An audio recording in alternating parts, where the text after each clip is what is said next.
Welcome back to Radical and Relevant. Today's reading is from Matthew chapter 14, verses 1 through 12. At that time, Herod the Tetrarch heard about the fame of Jesus, and he said to his servants, "This is John the Baptist. He has been raised from the dead. That is why these powers are at work in him."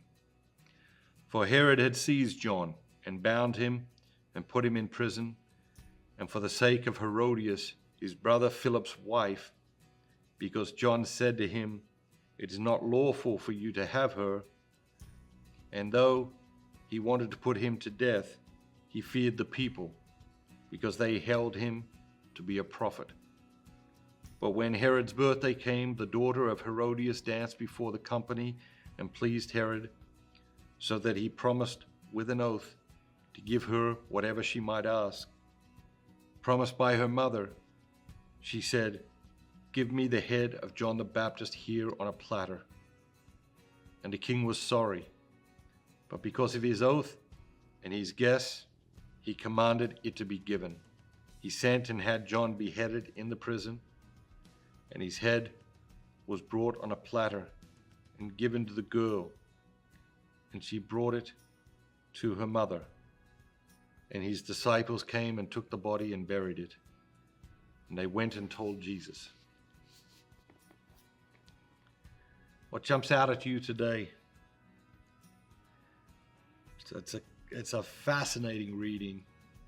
Herod is so filled with superstition. Herod has all these different superstitions. I think an argument can be made that at this point in Herod's life, he's actually experiencing some form of mental illness. And he says that Jesus is John the Baptist come back from the dead, specifically to taunt him or to be a curse on him. And of course, all of this is in Herod's mind. And then the arrogance of the situation, and how easily Herod allows himself to be manipulated by Herodias is also astounding. But I think there's other things that we read these things, we just read straight through them, you know. The girl asked for John the Baptist's head on a plate, like now, like pronto. And so Herod sends servants to the prison to behead John the Baptist. Now, I don't know how you do a beheading when you aren't prepared to do a beheading. But when I think about that, it's like, okay, well, how they chop his head off? And that must have been pretty gruesome. And the pain and the suffering of John the Baptist, which had already been immense, must have been horrific, right? And then they bring this head. I think sometimes when we read the scriptures, we sanitize them. But no, they're actually bringing a head on a platter into the dining room.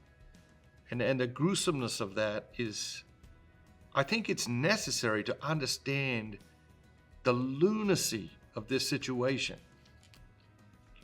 And so what jumps out at you? Maybe you fall into superstition from time to time. Maybe you allow people to manipulate you from time to time. What is it that jumps out at you? Allow that to anchor your day. Have a great day, and remember, be bold, be Catholic.